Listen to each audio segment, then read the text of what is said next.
بسم اللہ الرحمن الرحیم۔ درس نظامی آن لائن میں ایک مرتبہ پھر نئے سبق کے ساتھ آپ کی بارگاہ میں حاضر ہیں۔ کتاب میزان الصرف کے اسباق جاری و ساری ہیں۔ ابھی تک ہم نے حرکات کی اقسام تک اپنے اسباق کو مکمل کر لیا ہے۔ آج کا سبق نہایت اہم ہے۔ آج کے سبق میں ہم ہفت اقسام کے متعلق سیکھیں گے کہ ہفت اقسام کیا ہوتے ہیں اور ہفت اقسام کی تعریفات کیا ہیں۔ تو ناظرین یاد رکھیے، کلام عرب کے اندر جتنے بھی اسماء و افعال ہیں وہ تمام ہفت اقسام میں سے کسی نہ کسی قسم میں ضرور شمار ہوتے ہیں، یعنی ان تمام اسماء و افعال کے اندر ہفت اقسام میں سے کوئی نہ کوئی قسم ضرور پائی جاتی ہوگی۔ وہ ہفت اقسام کون سی ہیں؟ نمبر 1 صحیح، نمبر 2 محموز، نمبر 3 مثال، نمبر 4 مضاعف، نمبر 5 اجوف، نمبر 6 ناقص اور نمبر 7 لفیف۔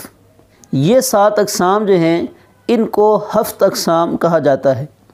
لیکن بعض صرفی ایسے ہیں وہ کہتے ہیں کہ یہ جو 7 اقسام ہیں یہ 7 نہیں بلکہ 4 ہیں۔ وہ ان 7 اقسام کو 4 اقسام شمار کرتے ہیں۔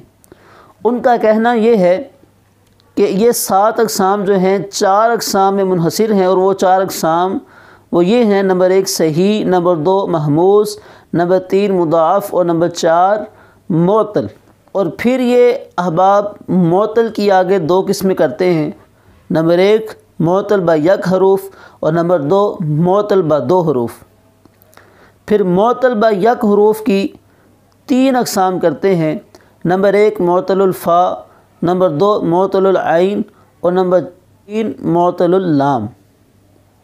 اب ہم ان تعریفات کی طرف بڑھتے ہیں کہ ان ہفت اقسام یا 4 اقسام کی تعریفات کیا ہیں۔ سب سے پہلے آتا ہے صحیح۔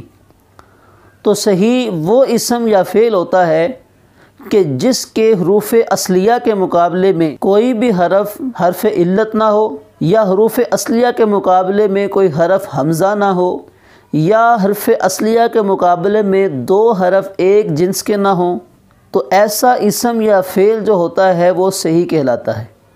جیسے کہ ضربہ، ضربہ بروزن فعل۔ اب ضربہ کے اندر ضاد، را اور با یہ حروف اصلیہ ہیں، اور ضاد، را، با ان میں حمزہ بھی نہیں ہے، اور ان 3 حروفوں میں سے کوئی حرف علت بھی نہیں ہے، اور یہ 3 حروف جو ہیں ایک جنس کے بھی نہیں ہیں، تو لہٰذا ضربہ کیا ہے؟ ضربہ صحیح ہے۔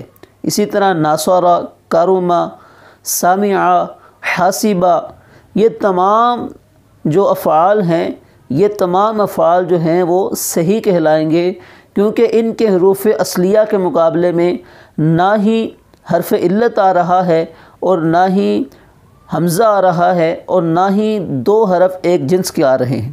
اس کے بعد ہے محموز۔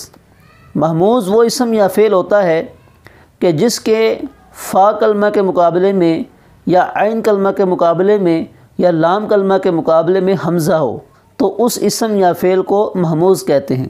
پھر محموز کی آگے 3 اقسام بنتی ہیں: نمبر 1 محموز الفا، نمبر 2 محموز العین اور نمبر 3 محموز اللام۔ محموز الفا کیا ہوتا ہے؟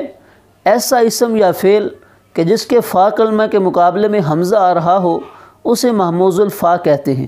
جیسے آمارہ، جیسے آمارہ، حمزہ، میم اور را یہ 3 حروف اصلیہ ہیں، اور ان میں جو پہلا حرف ہے وہ حمزہ ہے اور فا کلمہ کے مقابلے میں آ رہا ہے۔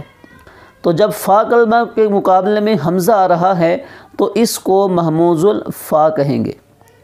دوسرا ہے محموز العین۔ محموز العین وہ اسم یا فعل ہوتا ہے کہ جس کے عین کلمہ کے مقابلے میں حمزہ ہو، جس کے عین کلمہ کے مقابلے میں حمزہ ہو۔ جیسے سألہ، سألہ، سین، حمزہ، لام، تینوں حروف اصلیہ ہیں، اور ان کا جو عین کلمہ ہے وہ حمزہ ہے، اس لیے سألہ جو ہے یہ محموز العین کہلائے گا۔ اس کے بعد ہے محموز اللام۔ محموز اللام وہ اسم یا فعل ہوتا ہے کہ جس کے لام کلمہ کے مقابلے میں حمزہ ہو، جس کے لام کلمہ کے مقابلے میں حمزہ ہو۔ جیسے قرأ، تو قرأ وہ فعل ہے کہ اس کا جو لام کلمہ ہے وہ حمزہ ہے، اس لیے قرأ محموز اللام کہلائے گا۔